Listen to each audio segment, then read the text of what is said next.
ओम श्री गणेशाय नमः। सभी गीता प्रेमी साधकों को सादर प्रणाम के साथ जय श्री कृष्ण। हमारी यात्रा में हम पहुँचे हैं। आज का श्लोक अध्याय 10 श्लोक क्रमांक 15।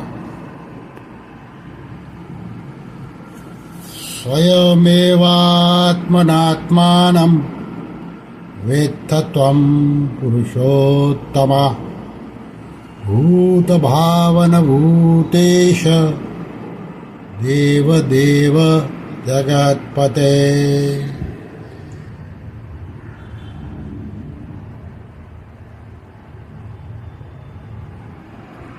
अर्थात भगवान कहते हैं, हे भूत भावन, हे भूतेश, हे देवदेव, हे जगतपते, हे पुरुषोत्तम, आप स्वयं ही अपने आप से अपने आप को जानते हैं। इस श्लोक को हम साधक संजीवनी आधारित समझने की कोशिश करें।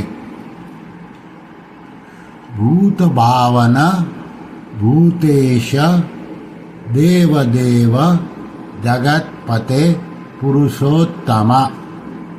संपूर्ण प्राणियों को संकल्प मात्र से उत्पन्न करने वाले होने से आप भूत भावन हैं।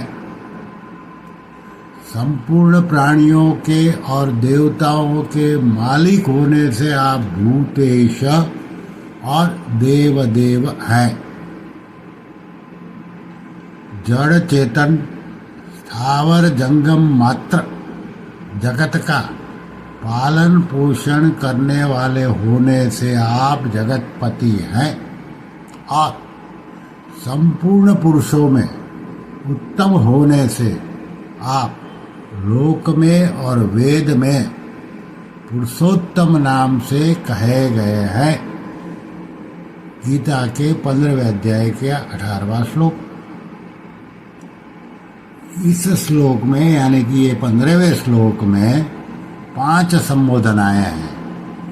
इतने संबोधन गीता भर में दूसरे किसी भी श्लोक में नहीं आए। कारण कि भगवान की विभूतियों की और भक्तों पर कृपा करने की बात सुनकर अर्जुन में भगवान के प्रति विशेष भाव पैदा होते हैं और उन भावों में विभोर होकर वे भगवान के लिए एक साथ 5 संबोधन का प्रयोग करते हैं। स्वयमेवात्मनात्मनं वेत्थ त्वं। भगवान अपने आप को अपने आप से ही जानते हैं। अपने आप को जानने में उन्हें किसी प्राकृत साधन की आवश्यकता नहीं होती।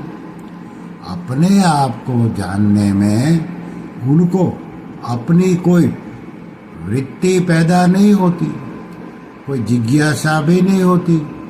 किसी करण, अंतःकरण और बहिकरण की आवश्यकता भी नहीं होती। उनमें शरीर शरीरी का भाव भी नहीं है। वे तो स्वतः स्वाभाविक अपने आप से ही अपने आप को जानते हैं। उनका यह ज्ञान करण निरपेक्ष है, करण सापेक्ष नहीं। इस श्लोक का भाव यह है कि जैसे भगवान अपने आप को अपने आप से ही जानते हैं, ऐसे ही भगवान के अंश जीव को भी अपने आप से ही अपने आप को अर्थात अपने स्वरूप को जानना चाहिए। अपने आप को अपने स्वरूप का जो ज्ञान होता है वह सर्वथा करण निरपेक्ष होता है। इसलिए इंद्रिया, मन, बुद्धि आदि से अपने स्वरूप को नहीं जान सकते।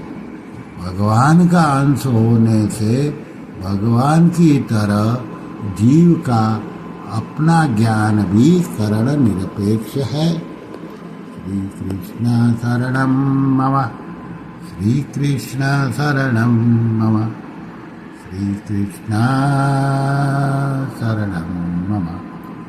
ओम श्री कृष्णार्पणमस्तु।